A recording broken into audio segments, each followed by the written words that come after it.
You owe the HOA $150,000 in retroactive payments. That's what the stranger said the moment he barged onto my property, waving papers and shouting like he had every right to be there. I had never seen him before in my life. It was a calm Tuesday morning, just 3 days after I'd moved into the ranch I'd inherited from my late uncle in Colorado. The sun was out, birds were singing, and I was enjoying a fresh cup of black coffee when this red-faced man in a golf shirt and khakis stomped up to my porch like he was on a mission. "You're the new owner of this ranch?" he asked, already flipping open a binder that read HOA Compliance Enforcement in big block letters. "Yeah," I said, still trying to figure out what was going on. "I inherited it from my Uncle Mike. He passed away last month." The man nodded, like he'd expected that. "Well, you've also inherited his debts. This property falls under the Spring Valley HOA, and your uncle didn't pay dues for 12 years. With all the late fees and interest, that adds up to $150,000. I nearly dropped my coffee. "I'm sorry, what?" I asked, blinking at him like he'd just told me aliens landed in the pasture. He leaned forward and tapped the binder like he was trying to win an Emmy on court TV. "You heard me. That's what you owe. We expect a check within 30 days, or we'll have no choice but to place a lien on the property." I stood there stunned. My uncle had never mentioned an HOA, not once, and he was the kind of guy who'd let you know if you owed him $20, let alone $150,000. "Sir," I said, doing my best to keep my voice calm, even though my insides were starting to boil, "I don't even think this ranch is part of an HOA." He narrowed his eyes but didn't say a word. Instead, he spun around, walked briskly to a black SUV with a Spring Valley HOA sticker on the door, and drove off without so much as a goodbye. I stood there, coffee forgotten in my hand, mouth hanging open, wondering what on earth I'd just stepped into. What I didn't realize at the time was that this man wasn't just an HOA rep. He was the president of the entire Spring Valley Homeowners Association, and he wasn't used to being questioned. But me? I'm not the kind of person who backs down just because someone says something with authority, especially when it smells off. And this reeked. So how did I even end up in this mess? Let me back up a little. My name is Jack Carter. I'm 34 years old, and until recently, I was a high school science teacher in Houston, Texas. My life was quiet, too quiet if I'm being honest. No big drama, just lesson plans, early mornings, coffee, and grocery store sales that made my week went. Then my Uncle Mike passed away. He was my mom's older brother, a bit of a loner, and one of the kindest souls I've ever known. Never married, never had kids, but every summer when I was a kid, he'd take me horseback riding. His ranch always felt like stepping into another world, rugged, wild, and timeless. He lived in a remote part of Colorado, about 40 minutes from the nearest town, completely off the grid. Solar panels, a well, livestock, and no internet unless you counted the old satellite dish half buried in snow that hadn't worked in years. When he died, he left the entire ranch to me. I was stunned, honored, and completely clueless about ranch life. But I felt like I owed it to him to try. So I packed up everything, quit my job, sold my tiny condo in Houston, loaded up a U-Haul, with my dog Max riding shotgun, and headed to Colorado with a mind full of questions and a heart full of hope. And what I found waiting for me? Acres of beauty, rolling hills, thick pines, winding creeks, and more silence than I'd heard in years. It was everything I remembered and nothing I expected. The old farmhouse was worn but full of charm, and Uncle Mike had clearly taken great care of the land. There weren't any neighbors in sight, and the driveway stretched a full half-mile, ending at a wooden arch that proudly read Carter's Edge. But here's the strange part. There were no signs anywhere that suggested this property was part of a homeowners association. No gated entrance, no clubhouse, no tennis courts or pool, no welcome packet from the Spring Valley HOA. Just miles of open space and peaceful silence. I hadn't thought twice about it until that guy showed up with a folder full of threats and a demand for 6 figures. At first, I figured it had to be some kind of mix-up. Maybe the HOA had confused my ranch with a nearby development. So that afternoon, I drove into town to start asking questions. My first stop was the general store, where a kind older woman named Linda ran the place. She seemed like the kind of person who knew everything about everyone. "Spring Valley HOA?" she repeated, laughing. "You're telling me they're going after Mike's land?" "Apparently," I said, still trying to wrap my head around it. She leaned in a little, shaking her head. "That land's been outside their boundaries since day one. Mike fought tooth and nail to keep it that way. There was a whole legal mess years back. He won. Ain't no HOA on Carter's Edge. Never has been." My stomach flipped. So the guy was lying. But why? Why would the HOA claim otherwise? Linda leaned over the counter, dropped her voice, and said, "Because Rick, the HOA president, is a snake in khakis. He's been trying to expand the HOA borders for years, wants to turn all this into some luxury golf resort with townhomes and fancy gates. But Mike? Mike wouldn't sell, wouldn't budge. Now that he's gone, Rick thinks you'll be easier to push around." I clenched my jaw. He picked the wrong guy. Linda gave me a grin. Now that's the Carter spirit. Over the next 2 days, I dove headfirst into the boxes of paperwork Uncle Mike had stored away. I found tax records, land deeds, old court documents, even letters from the HOA. And sure enough, about a decade ago, there had been a full-blown legal battle between the Spring Valley HOA and Mike Carter. Mike had won. The court order was crystal clear. Carter's Edge was outside the HOA's jurisdiction and never owed a cent in dues. Relieved, I made copies of everything, neatly organized them, and started drafting a letter to Rick that basically said, "Back off." That's when I spotted something odd. It was late at night, and I was reviewing the original land survey maps when I noticed faint pencil marks. Someone had hand-drawn new boundary lines, lines that now included Carter's Edge within the Spring Valley HOA's territory. My heart started pounding. Double-checked the date on the altered map. Whoever had drawn those fake boundary lines had done it just 2 weeks before I arrived. Someone was actively trying to rewrite the borders, and they weren't stopping at paperwork. The next morning, I woke up to the sound of hammering and the low rumble of a truck engine. When I looked, outside I saw a crew of construction workers planting a brand new HOA welcome sign right at the edge of my driveway. It read, "Welcome to Spring Valley Estates, a proud HOA community." Still half asleep and wearing my slippers, I stormed down the dirt road. "Who told you all to put that there?" I shouted. One of the workers glanced up and shrugged. "We got a permit from the HOA president. Said this road now belongs to the community." I stared at the sign, my jaw clenched. This wasn't a mistake. This was deliberate. This was war. And it had just begun. I stood in the cold morning air, glaring at the polished sign they'd bolted into the ground like a stake in the heart of Carter's Edge. My uncle never would have allowed this. I sure as hell didn't. And I had the legal documents to prove it. "Who gave you permission to install this?" I asked again, more forcefully, pointing at the sign. "Talk to Rick," the guy with the clipboard muttered. "We're just doing our job." I turned on my heel and stormed back up the hill. To the house, Max, my black lab, jogging nervously behind me. I grabbed the binder of documents and survey maps I'd spent 2 days organizing, tossed it into the passenger seat of my truck, and started the engine. If this guy thought I'd roll over and cut him a 6-figure check, he was about to learn just how wrong he was.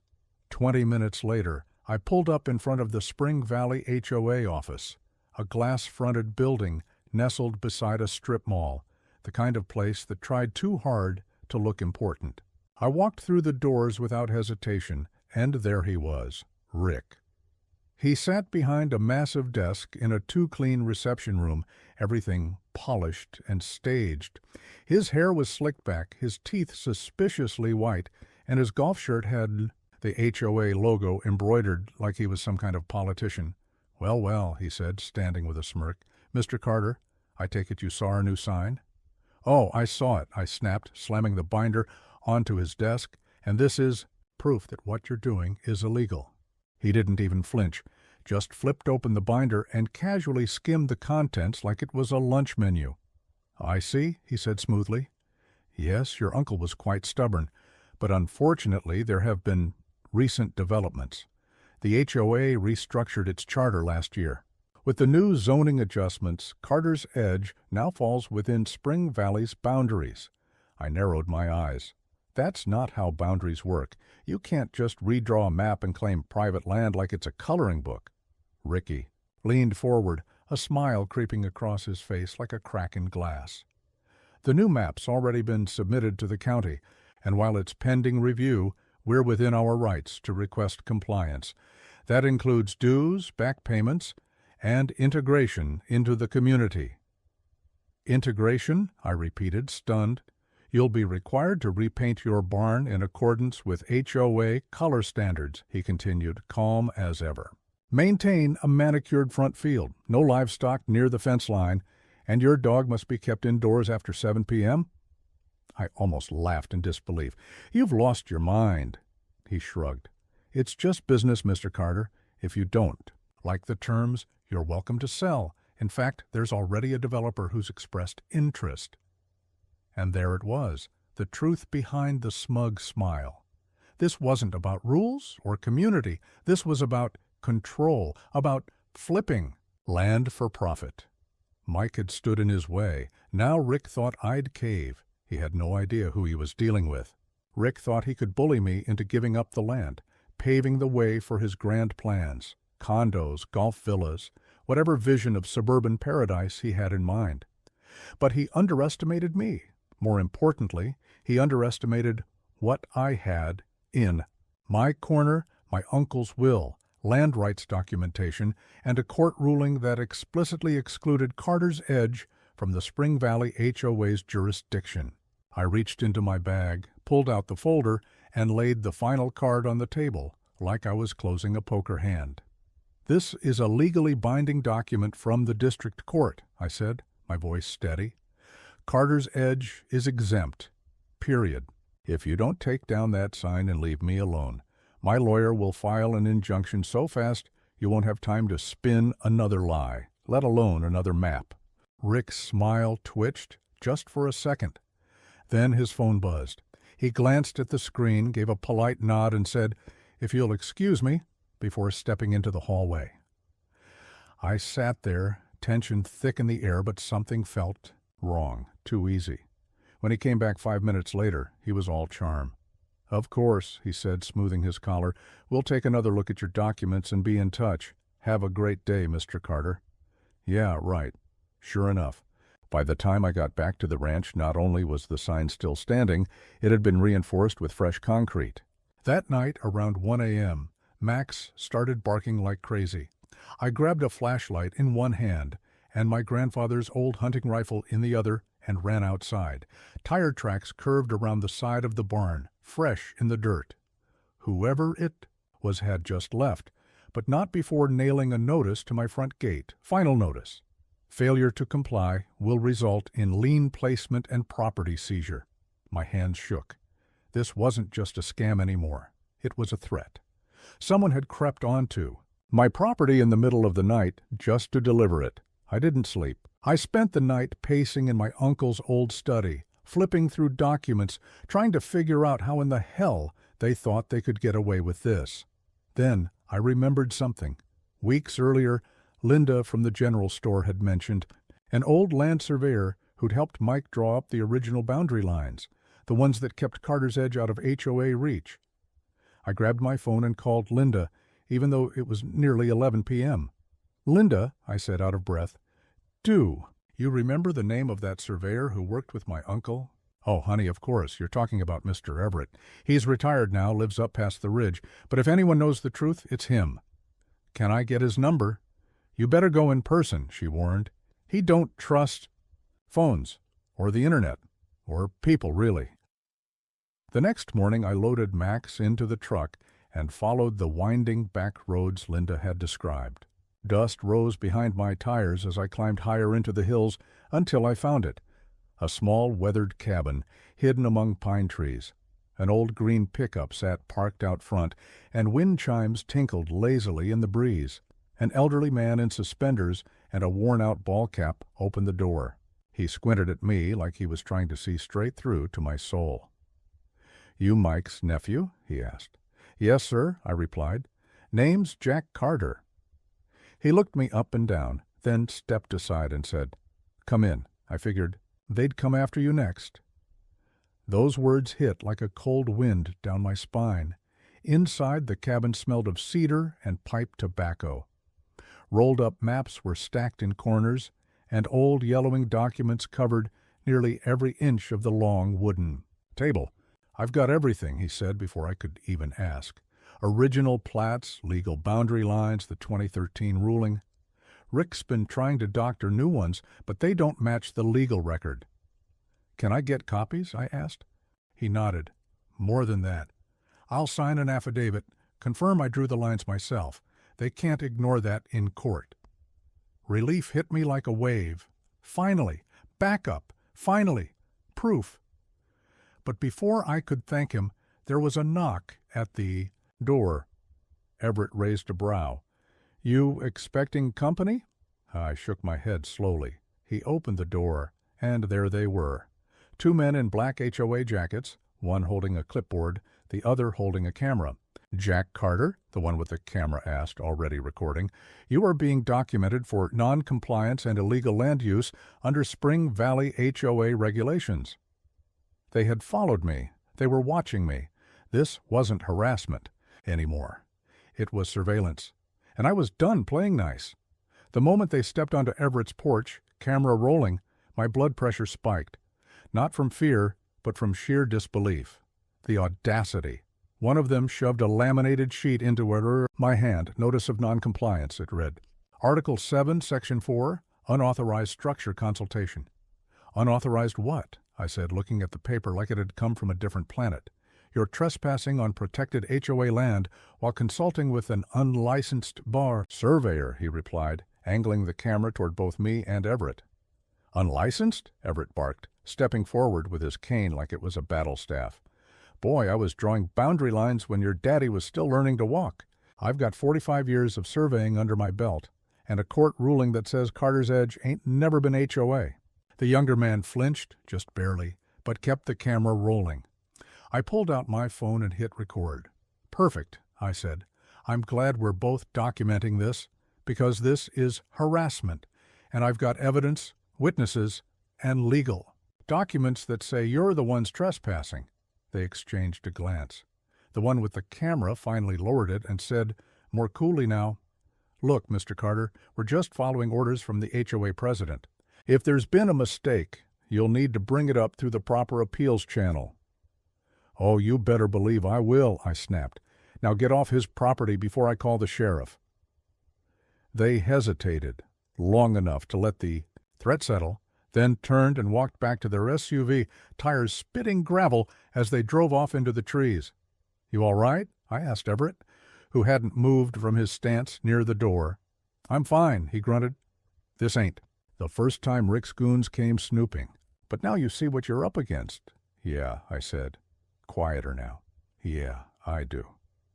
He handed me an old leather folder, worn soft with age.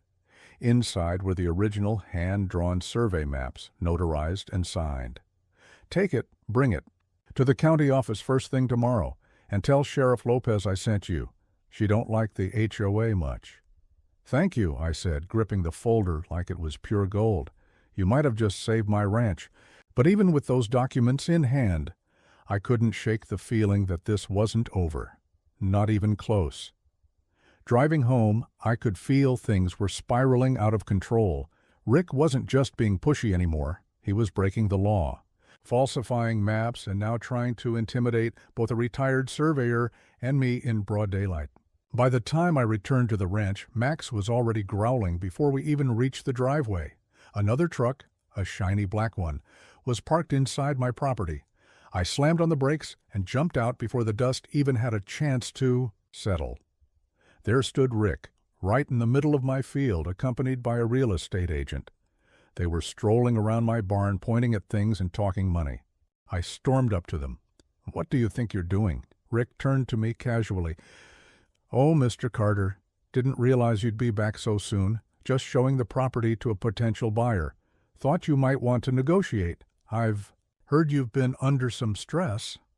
My fist tightened. Get off my land. The real estate agent looked confused. Wait, this property's not for sale? No, I growled. This land is mine. It's not listed. He's trespassing. Rick just shrugged. Well, if you don't comply with the HOA guidelines, that lien's going to force a sale eventually. I'm just getting ahead of the process. Max barked violently, picking up on my rising anger. I stepped forward. I'm warning you, next time you set foot on this property without permission, you won't walk away smiling. Rick smirked. But the agent had already started backing toward the truck, clearly rattled. They left in a hurry, tires screeching, while I stood there breathing hard. My barn, my land, my family's legacy being treated like some empty lot, waiting to be. Paved over. That night I couldn't sleep. Rick's words echoed in my head. If you don't comply, that lien's going to force a sale anyway. It didn't add up. They couldn't legally place a lien unless I was part of the HOA. But what if they forged the documents? I needed help, someone who understood the legal system better than I did. Someone who could face Rick and his army of fake paperwork. Then I thought of Marcus, an old college buddy who was now a property attorney in Denver. We hadn't spoken in years, but I reached out anyway. As soon as I told him what was going on, he said, I'll be there tomorrow, and he was. The next afternoon, Marcus showed up in a sharp navy suit, sunglasses on, briefcase in hand. This is the kind of case law students dream of, he said with a grin. We reviewed everything, the will, the boundary documents, the court ruling, Everett's affidavit. Then Marcus said, we're filing a restraining order against the HOA and a cease and desist. They have no jurisdiction here, and we're going to make that very, very clear. By the next morning, we'd submitted all the paperwork to the county clerk's office. Just as we were pulling into the sheriff's department to deliver the formal complaint, I got a call. It was Linda from the general store. Her voice was shaky. Jack, you need to come down here, now. What's wrong? They just rolled through town with a bulldozer. They're heading straight for your land. Say they're clearing space for community expansion. You've got to stop them. I looked at Marcus, who was already dialing the sheriff. We've got a problem, I muttered. We jumped into the truck and sped down the highway, my heart pounding harder with every mile. As we crested the hill, overlooking Carter's Edge, I braced for the worst. I saw it, a massive yellow bulldozer rumbling across my pasture, heading straight for my uncle's barn. I slammed the brakes, jumped out of the truck, and ran, screaming at the driver to stop. But he couldn't hear me. The engine drowned out everything, roaring louder as the machine pushed forward, and then crash. The front corner of the barn exploded like it was made of matchsticks. Splinters flew, a support beam cracked and collapsed, and I dropped to my knees, stunned, as the structure my uncle had built with his bare hands began to cave in, my home, my family's land, under attack. This wasn't just about the HOA anymore. This was war. The sound of the barn falling apart echoed like thunder across the valley. I couldn't move. My knees sank into the dirt. My fists clenched so tightly, my nails bit into my palms. All I could see were fragments of my uncle's legacy. The worn boards he'd nailed together, the hayloft we used to climb as kids, now shattered beneath the treads of a bulldozer. Max barked wildly behind me, straining against his leash. Marcus charged toward the machine, yelling, "Shut it down now, you're trespassing. This is private property." The operator finally cut the engine. Silence fell, heavy and tense. The man climbed out, hands up, his eyes wide. I swear, I thought this was authorized. The HOA showed me paperwork, said they had approval. "Who gave you those orders?" I demanded, storming toward him. He fumbled in his pocket and pulled out a crumpled sheet with the Spring Valley HOA seal and Rick's signature. Marcus snatched it from his hands, scanning it quickly. "It's fake," he said, his voice low and sharp. "The permit number doesn't even match anything in the county registry." I turned back to what was left of the barn. Something inside me cracked. Enough was enough. "You call the sheriff," I told Marcus. I'm going to make sure Rick doesn't get the chance to destroy anything else." 20 minutes later, Sheriff Lopez pulled up. Her patrol truck kicked up a haze of dust that settled like smoke over the wreckage.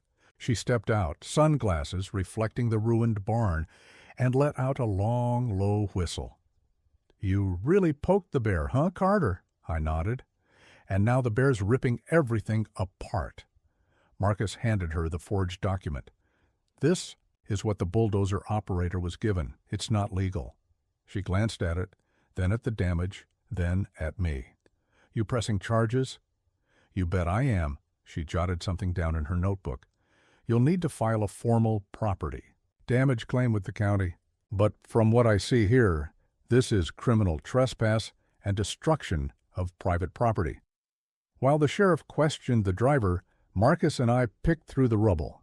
My hand shook as I lifted a bent horseshoe, then found the old wooden sign that once hung above the barn doors, "Carter's Edge, Esther, 1984.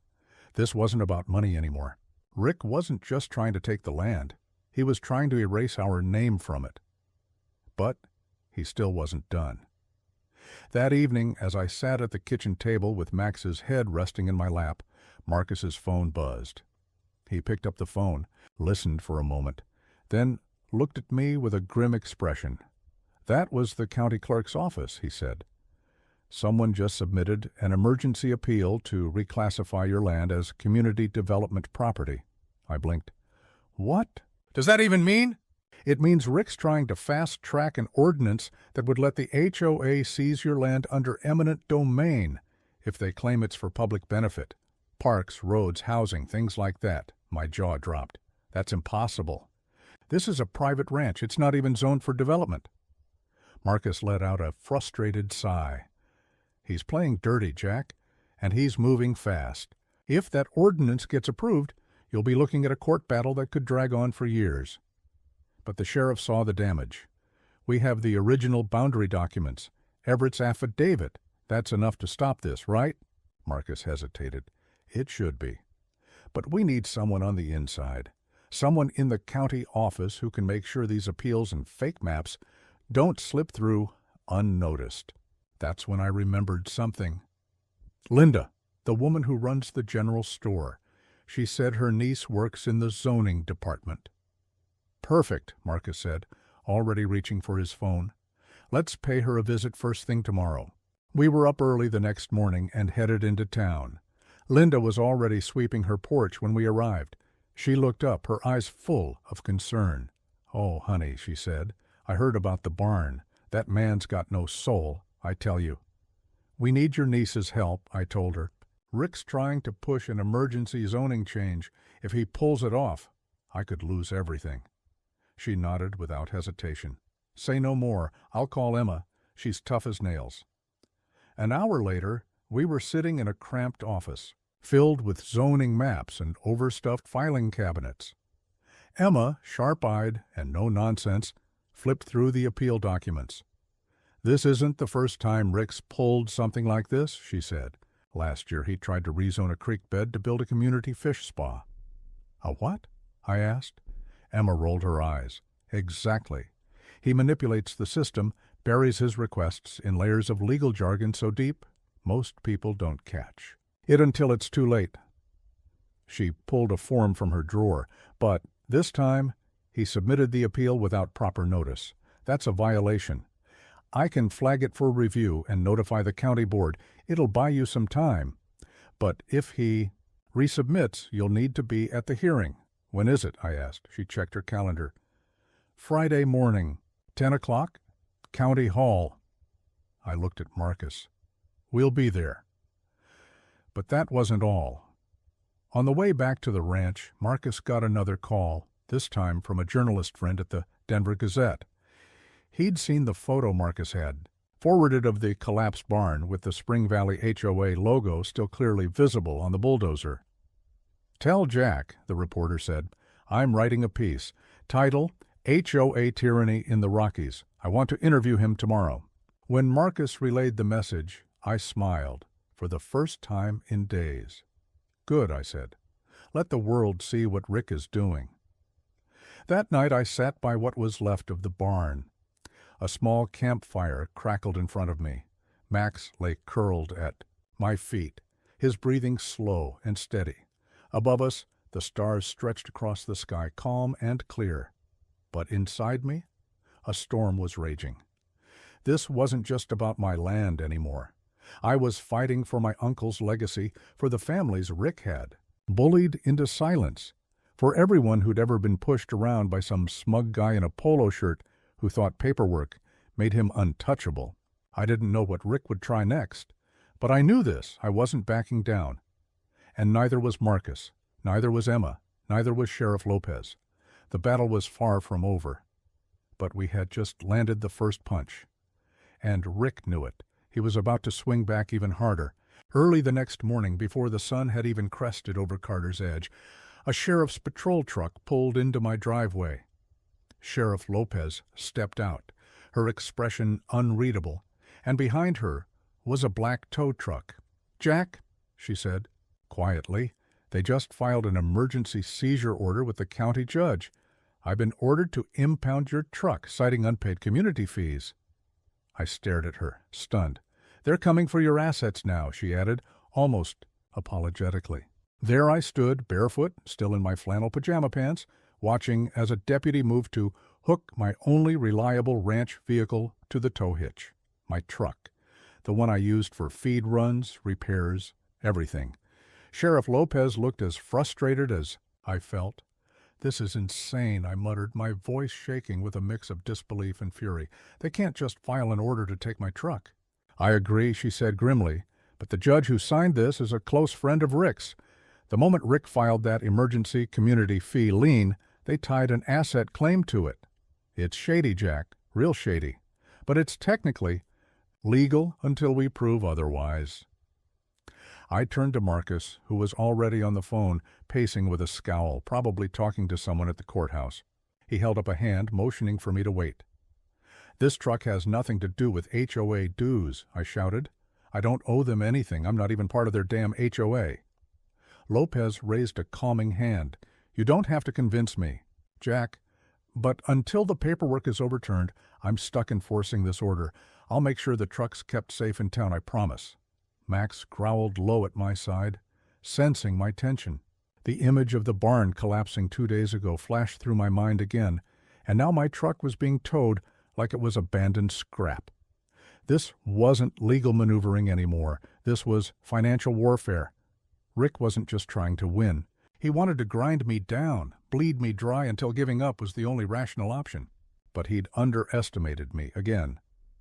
After the tow truck disappeared down the dirt road, Marcus finally hung up. "I got us an emergency hearing," he said, his voice tight with determination. "Tomorrow morning, we're bringing everything, Everett's affidavit, the real boundary maps, the HOA charter, the forged documents. We're going to ask the judge to invalidate the lien, return your truck, and file an injunction against the HOA." I nodded. "What do we do until then?"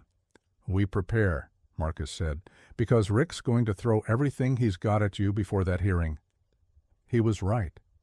Over the next 24 hours, my mailbox became a war zone.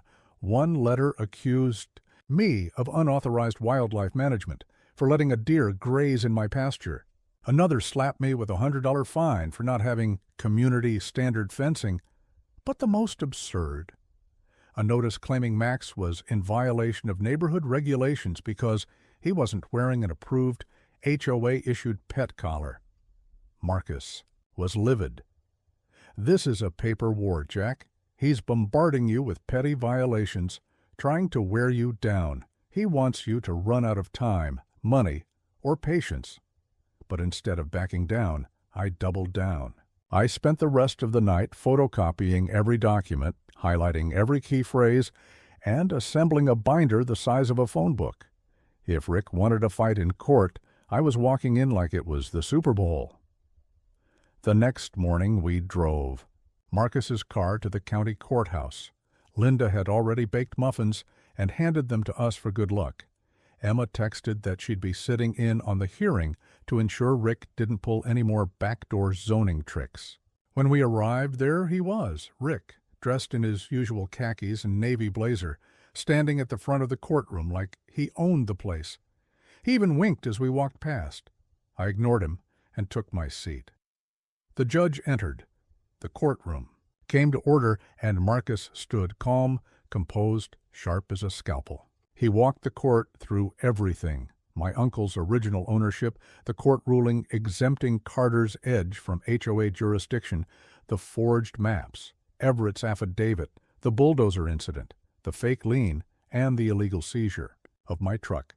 Then he handed the judge the falsified permit, the one that authorized the bulldozer to destroy my barn. The judge studied it for a moment, then slowly removed her glasses. "This document," she said, her voice crisp, "is a forgery."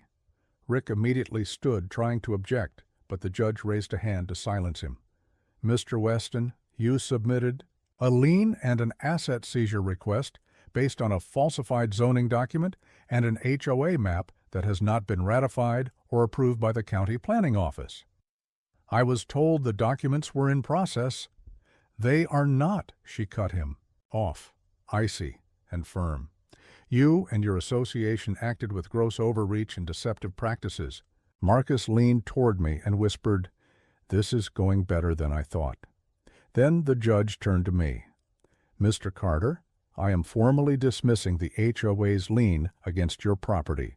The asset seizure order is void. Your vehicle will be returned immediately. Furthermore, I'm issuing a temporary restraining order against the Spring Valley HOA. They are to have no contact with you or your land until a full investigation is completed." A weight I didn't realize I'd been carrying finally lifted. For the first time, someone saw the truth. Rick looked like a deflated balloon, lips pressed together so tight they practically vanished. But Marcus wasn't done. "Your Honor," he said, "we'd also like to file a motion for damages. Mr. Carter's barn was destroyed under false pretenses. We will be seeking compensation from the HOA for both physical and emotional damages." The judge nodded. "You may proceed. File the motion with the clerk. This court is adjourned." As we stepped outside, the sunlight felt warmer than it had in weeks. Linda was waiting with Max, who now wore a new collar with a shiny bone-shaped tag that read, "Carter's Edge, Perdouin Dog." He bounded toward me, tail wagging like a windmill, and leapt into my arms. We had won the first big battle, but I knew Rick wasn't the type to take defeat lying down. Sure enough, the next day I got a certified letter in the mail. Rick was appealing the court's restraining order. Attached to the letter was a glossy brochure mock-up. Spring Valley Luxury Estates. Phase 3 coming soon. Right in the center of the map. My ranch. My uncle's ranch. My home. They weren't finished. They were just getting started, and I was running out of time. I stared at the brochure. The fake future of Carter's Edge plastered across its pages in full color. Paved streets, identical townhomes, a clubhouse right where the barn used to stand. They were still coming.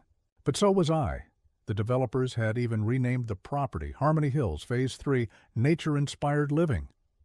I felt sick. Rick had no intention of backing down. The restraining order meant nothing to him. He wasn't just fighting dirty anymore. He was trying to rewrite reality. "They've already sent this to potential investors," Marcus said, looking over my shoulder at the brochure. "If we don't stop this now, your land's going to be sold on paper before anyone even realizes. It's all a fraud." "But how?" I asked, pacing the room. "We already won in court. The order should have shut him down." Marcus closed the brochure. "Rick's appealing, remember? And while that's pending, he's trying to win in the court of public opinion. He's putting pressure on the county board, the zoning commission, and get this, he's planning an open house to showcase the land to stakeholders." "An open house," I repeated. "On my land?" "Next week," Marcus confirmed, "but he made a mistake by mailing this. Now we have proof he's actively advertising stolen property." I sat down slowly, running a hand through my hair. Rick was relentless, and I couldn't fight him forever, but maybe I didn't have to. A plan started to form, not more threats, not more legal filings, just the truth. I called Everett. I called Emma. I called Sheriff Lopez. Then I messaged the Denver Gazette reporter who had run the first story. "I've got more," I told him. "A lot more." And that week, we set everything in motion. The day before Rick's so-called open house, a local news van pulled up. The Denver Gazette sent a photographer. The story had gained traction online. HOA tyranny in the Rockies had gone viral. Thousands of people were talking. Ranchers from neighboring counties began to arrive, some with handmade signs. "Hands off Carter's Edge. This land ain't for sale. Our legacy isn't a development deal." The morning of the open house, I stood at the ranch gate, Max at my side, a wall of supporters behind me. Marcus stood tall in his sharpest suit. Sheriff Lopez parked her cruiser at the road's end, arms crossed, stance firm. When Rick arrived, rental Lexus, sunglasses, smug grin, he wasn't expecting what he saw. Cameras, reporters, protest signs, a wall of community resistance. He tried to push through the crowd. "This is private business. This is my right." Sheriff Lopez stepped forward, court order in hand. "Actually, this says otherwise. You're in violation again, Rick. And you're now under investigation by the state attorney general. They've received the zoning maps, the forged permits, and now the investor materials." Rick's eyes widened. "You can't prove I knew they were fake." Emma stepped up, holding the original maps and boundary records signed by Everett. "I can." And then, like clockwork, the Gazette reporter leaned in with a mic. "Mr. Weston, do you have a statement for the hundreds of homeowners and ranchers watching this story unfold across the country?" Rick stammered, eyes darting like a cornered animal. For once he had no answer. By sunset, Sheriff Lopez had escorted him off the property. The open house was canceled. The developer dropped their plans. The county zoning board held an emergency meeting the next day and officially designated Carter's Edge as protected land beyond the jurisdiction of the Spring Valley HOA. I had won, not just for me, but for my uncle, for my neighbors, for every homeowner who had ever been bullied by a greedy HOA president who thought the rules didn't apply to them. A few days later, I rebuilt the gate and hung the original wooden sign where it belonged, Carter's Edge, Esther, 1984. The barn would take time, but with the help of neighbors and volunteers, we'd rebuild it, stronger, taller, on my terms. No HOA stickers, no threats, just land, family, and freedom. So if you're watching this, remember, you're not alone. Stand your ground, speak the truth, and never let anyone take what's rightfully yours, no matter how polished their pitch or how fancy their polo shirts are. And if you like this story, don't forget to like, drop a comment, and subscribe for more jaw-dropping HOA showdowns, because next time it might be your land they come for. And now they know we fight back.